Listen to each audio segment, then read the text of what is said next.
Hello everyone and welcome to another car profile, where if you haven't already guessed, we are looking at the Jaguar F-Type Group 3 car. Now if you do like these kind of videos, do subscribe to the channel and hit that thumbs up to like this video as well. Of course, it does support the channel.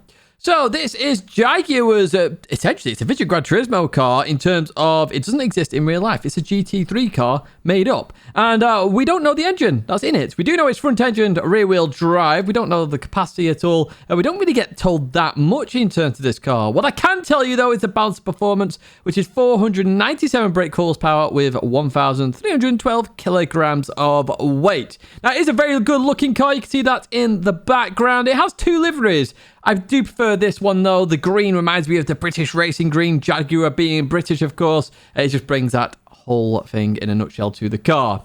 Now this Beat the Meta was done at Bathurst and you can check that out at the end of this video. It was done quite a while ago and this has been requested since, of course. What we're going to do now then is jump into the first of a number of tests that we do with the cars each and every week. And that first is, of course, the low speed bot test as we head down towards turn 1. So we do 1 out lap and then 10 fast lap, which is why it's lap number 11 as we go through here. You can see there we're in second gear, just struggling a little bit with some power oversteer. Second gear, very slippy indeed in this car. It does mean that sometimes you may want to go to third gear. You see it twitch there as we go through the first sector. Then so we are down by 1.5 tenths on that Porsche 911 RSR. That currently is the fastest lap that we are beating here on the low speed bot test. I will get it out there. It is slow as well apparently as we continue on through, being 1.5 tenths down on the Porsche 911. Going to this kink, I did suffer a lot with understeer. It's got to be honest. The front end of this car, maybe it's because it's so long, it's been designed maybe this way, but the front end just doesn't want to turn at all. It really doesn't as we go through the corkscrew. Now, the front end having all the weight, of course, does help with the corkscrews. We get a whole load of oversteer there. That's that second gear oversteer that I talked about them. As we come through here, even third gear, you get some power oversteer. It's just all the weight being over the front and nothing over the rear. So you just get all this power over the rear wheels where there's no weight. So the car just spins its wheels constantly. And it's only when you get up to higher speeds do you actually then end up with some weight over it with the aero, pushing the rear down to then be able to accelerate. We did struggle here on the low speed test there. 7.77 down on the Porsche there in terms of seconds. We do look at Optimums though. If you are new to this video series, and the Optimum is where we place it on the leaderboard, and it's not in the top 10 there, which you can see. Of course, any of these car profiles you can check out in the description for the full playlist, of course. And if you don't see your favorite on here, make sure you comment on it, because that becomes a vote, and then I maybe will do that in the future. Or we'll do it at some point, of course. Didn't even make the top 20, the Jaguar F-Type. Really did struggle at Laguna Seca. You saw the rear end going, the front end struggling, and it comes out with a 121.8 there. It really is at the bottom end of Group 3 at Laguna Seca. Just struggled, as I say, understeer constantly, you know, at the kink there where you chuck it in. Crashed a couple of times there. Then we had power oversteer, which you saw on the corkscrew as well. So, yeah, it just struggled in general, really. We jump to Suzuka then for the mid-speed bot test then. This, of course, is the medium-speed track, which Gran Turismo have designated, of course, as we go through turn 1. You really did have to be careful next. You notice that slight short shift there from second to third as we go into here. So, of course, it was struggling with understeer at Laguna. It was also struggling here with a bit of understeer, but it was controllable, which is a big factor. We'll see what it plays in terms of the sector time here. Only just down on that Toyota Supra, a high 0.6, essentially a 0.7 as we go through that sector 1. It did go quicker in this session though. We are on lap 9, which is the fastest lap. As we go into this right, it did have weird just transactions or feelings with the weight transfer there. You hit Tidgney 1, and it just meant the car actually a little bit weird, to be honest. And again, I think that's because the weight is all over the front and nothing over the rear. So the car suspension's just like, I have no idea what to do. That's what it feels like, at least, as we go into the hairpin. Then we're 3 tenths down on that Toyota Supra as we exit there then and continue with our long acceleration towards Spoon. So we go from sort of the slower speed area of this circuit to the faster speed now. I assume this is why it's a medium speed track, of course, as we head towards Spoon. Now, is that understeer going to play a factor? That is the question. As we go to accelerate out, it did a little bit there. Look, we're having to lift. That understeer showing its face again here with that Jaguar F-Type.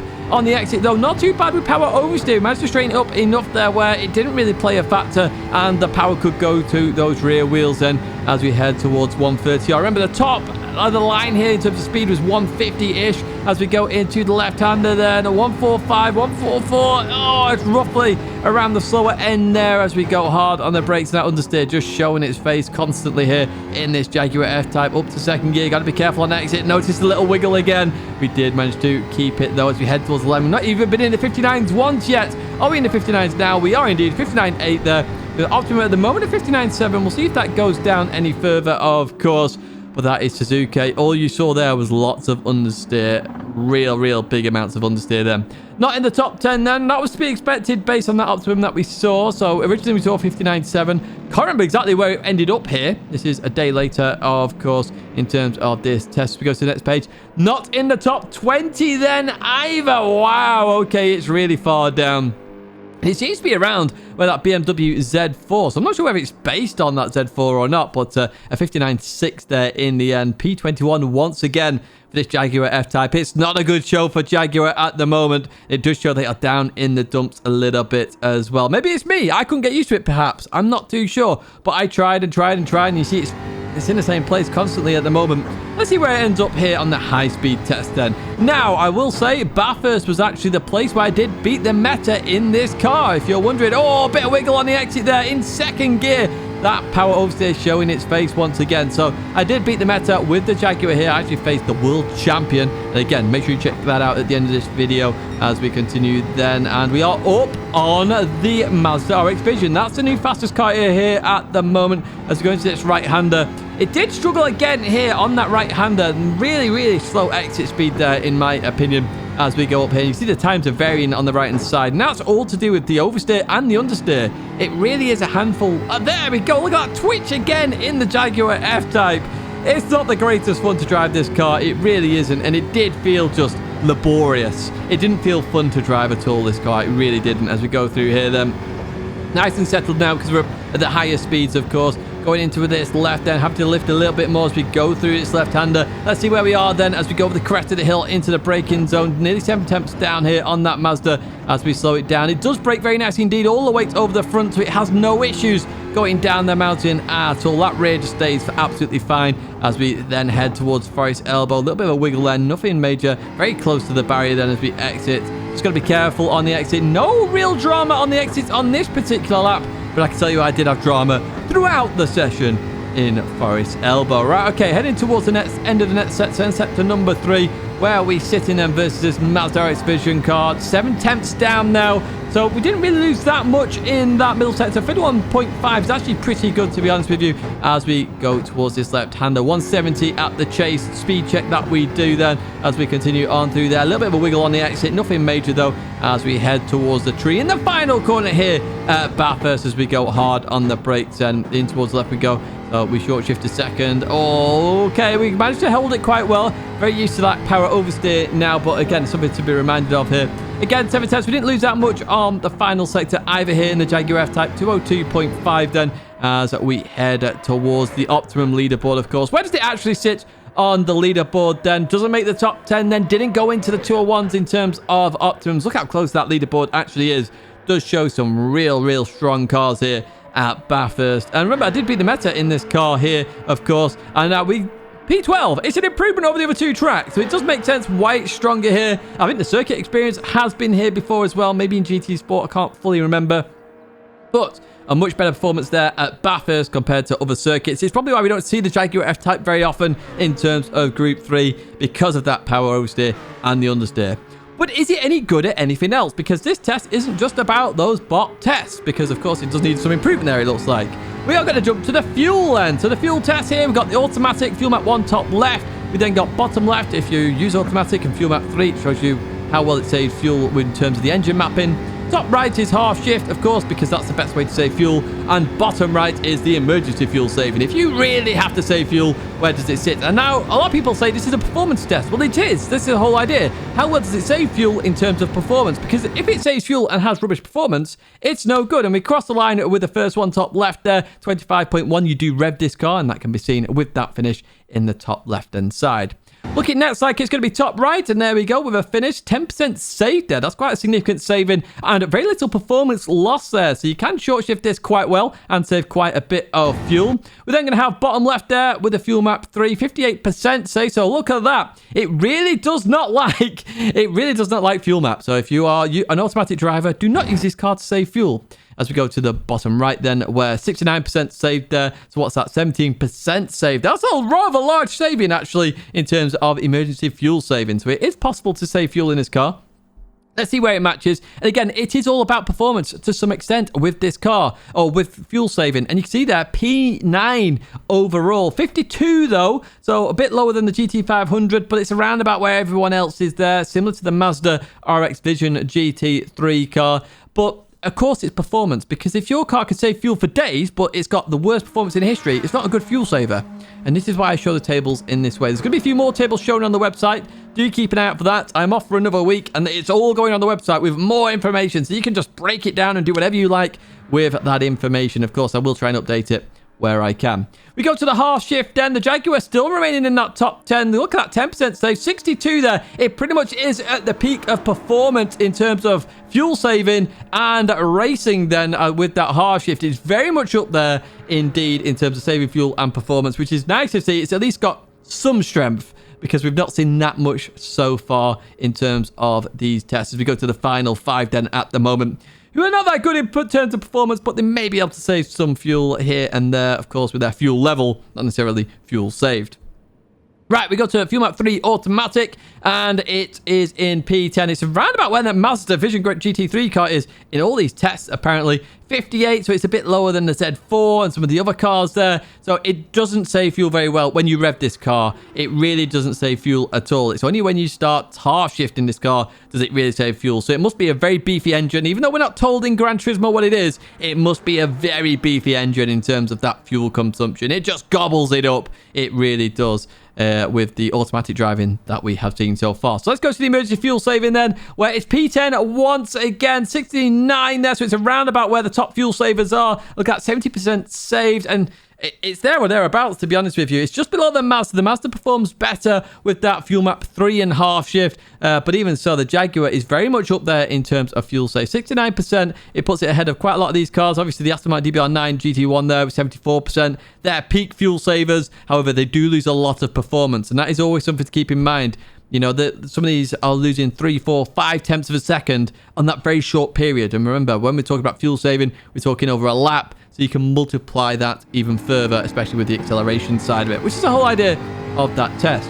Right, tyre wear time now. Where does this sit in terms of tyre wear? So we go onto the oval. The whole point of this test, of course, is just to see, with minimal human interaction, how do the tyres wear? Do they wear very quickly or very slowly in a car? Now, with this test, it's very much FR versus MR, and that's what we're going to do right here. So we're fast forwarding then through this oval. What we will do, of course, is add all the laps together. That's the whole point of this. You see that tyre wear going down very quickly. The rear right goes first, of course. That's why MR cars go even further, because that weight is over the rear wheels, and then it's done. There we go. We finished then. So what we do, we add up lap 1, lap 2, and lap number 3, and that gives us a total time for how long that tyre actually lasted here at the Daytona Tri-Oval. Now, we are doing a second tyre test, which does involve some human interaction. We jump to that now then, and this is at Sardinia Layout C. Okay, so all we do is we go lapping around this circuit until the first tyre runs out once again. So we're going to advance towards the lap number 5. Sometimes it's lap number 6.